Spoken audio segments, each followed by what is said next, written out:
Hey everybody, we're here at the Van Show talking to my friend Nahid Senzai. Say hi, Nahid. Hey everyone. Hey. Now, Nahid, we want to know about you. Okay. All right, are you ready to answer some questions? If they're good questions, I'll answer them. Ooh, all right. Somebody's challenging Van. I love it. Good. All right, the first one is, where are you from? I am, my hometown is in San Francisco, California. So San Francisco has grown so much that there is a lot of surrounding little towns. So I'm from a town called Union City near the San Francisco. I want to read something. This is a quote, Okay.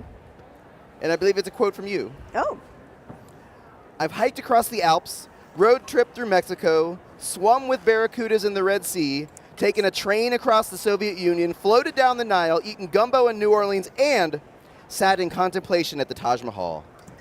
That's amazing. I Yes. mean, wow. Do you have your own travel show? I would love to have my own travel show. So if I wasn't writing books, I would maybe write about books or have a great show like Anthony Bourdain where he travels and he eats. What a great show. Oh my goodness, that sounds right up your alley. That's so great. So, okay, you've been to all these different places. Mm-hmm. What's your favorite? Gosh, that's hard. I know, and That I is throw out the really- hard questions here on the Van You really- Show. I'm telling you, you're challenging, definitely challenging. It's like you love the places because you meet wonderful people, right? And everywhere around the world, there's some wonderful people that invite you into their homes, and but one of my favorite places in the world is in Malaysia. It's Kuala Lumpur. So you are an author, as well as a world traveler. And I want to know, how early on did you start writing? So if you ask most writers, they start off as readers. Oh. That's kind of where the love for the written word comes from. And I was really lucky. So my dad is a civil engineer, and even though I was born in Chicago and I grew up in San Francisco, we moved to the Middle East. We moved to a country called Jubail, Saudi Arabia. Oh. And I grew up there for 10 years, did all my elementary school there. Oh, wow. And it's so hot there, 130 degrees, What? that we would crack an egg on the sidewalk and it would cook. So, Van, question for you. When it's so hot outside, what do you do? I go inside to the air conditioning. That's true. But what do you do to keep from being bored? Oh, well, I go play in the sprinklers. You do, but when it's really hot, that only you can do that for a little while. That's true. So Especially if it's here's a 130. hint. It has pages. Oh. What- You go to an air-conditioned library and read. Perfect. So we were really lucky. We had an amazing library with two librarians, Mrs. Murray and Mrs. Hackworth, who I still keep in touch with today. They're in their 80s. Oh, wow. And I made them cry because I dedicated my first book to them. Aw. And so I still keep in touch with them. So they started me on the path to writing by introducing me to great books. Now, I want to hear about your new book. Or, is this the newest book? This is the newest book. Okay. It's called Escape from Aleppo. And it was inspired, sadly, by all the terrible news coming out of the Middle East, especially in Syria, because there's a war going on there, still going on today. And so my background is I grew up in the Middle East. As I was saying, Right. I grew up in Jubail, Saudi Arabia. Saudi Arabia. Yeah. And my husband teaches Middle East politics. Oh. So we are kind of a political family. We have lots of conversations about what's going on in the world, in Middle East, in Europe, and what's going on also in our country domestically with our elections, and sadly all these talks about immigration and borders and walls. So we talk about all those things. And I thought, I was especially struck by a story about all the refugees fleeing Syria in boats and crossing the Mediterranean Ocean, and many of them are dying because their boats are capsizing, and a lot of kids especially are affected by the war.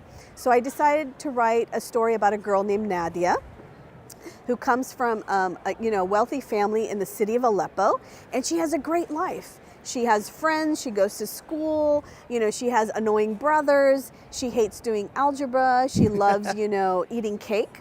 I love eating cake too, plus noodles. Yeah.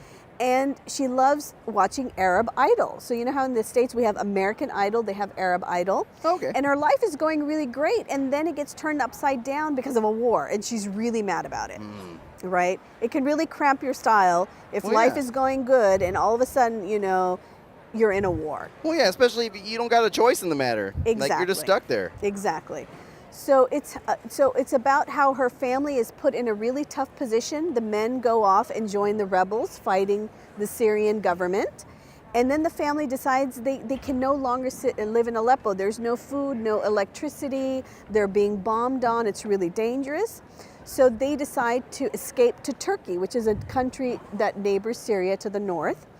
And as they're escaping, a bomb falls on their home, and she's separated from her family. And so it's about how Nadia gets left all by herself, and she has to navigate through the city to try her family again. Wow. And it's about how she learns about herself, about becoming confident, overcoming her fears.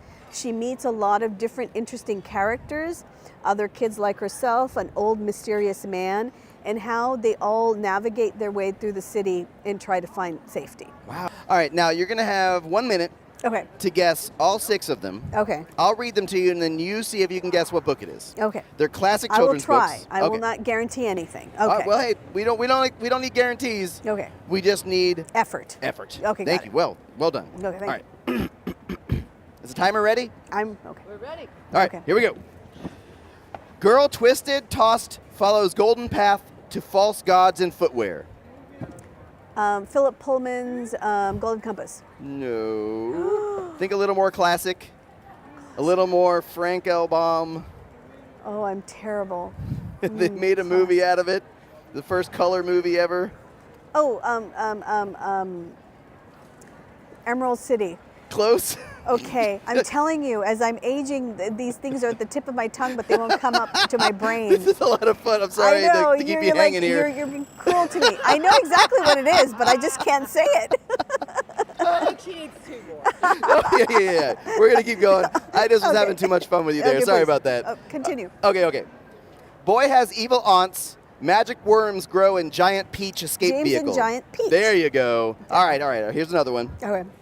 Lucy discovers magic realm inside wardrobe. Siblings won't buy it. Oh, it's one of my favorite books in the world. The Witch in the Wardrobe and in the Lion. There you in go. Some You get- order of fashion That thereof. was, you got all the Yes. words there. Okay. All right, one more. Okay. Bad Max, no dinner. Fine, I'll go where I'm wanted. Monster fan club.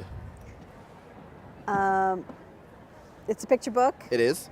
and of course it's in my brain, and it's not coming out of my mouth. Where Where do the the monsters are, or